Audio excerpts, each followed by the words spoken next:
First, I'd like to welcome you to beautiful, mostly sunny, and warming Delray Beach, Florida.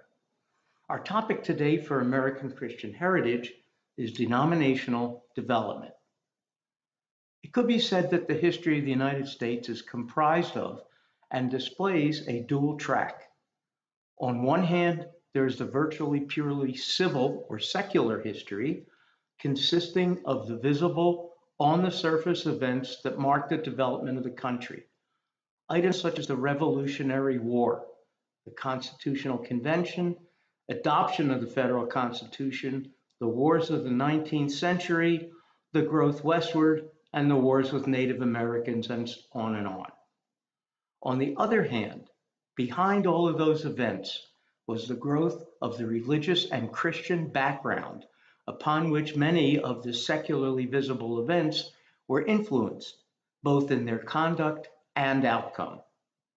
There are the First and Second Great Awakenings, for example, that spanned the late 1700s through the mid 1800s, the growth of evangelical Christianity and the fervor throughout the country in the mid 18th and 19th centuries. That growth resulted in the reformulation of the denominational structure within the country and also reflects in the rate of denominational divides in order to accommodate differences in interpretation of the Gospels, their implementation, as well as, and perhaps more importantly, the formation of many, many new denominations, independent church groups, which recognizes the differences in the approaches men and women were taking on their own path to godliness and the many nuances in how each of us experiences and accepts their own personal God.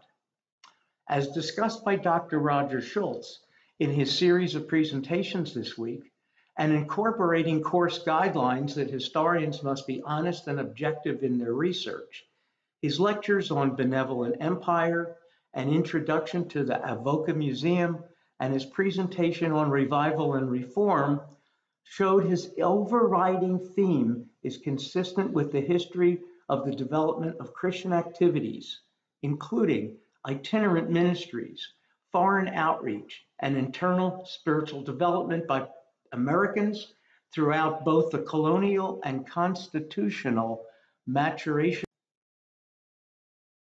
There's no denying that the Christian-based and focused growth, reformulation, and vitality of this country's past, including its denominational growth and development, is continuing through the present and will so well into the future. Thank you.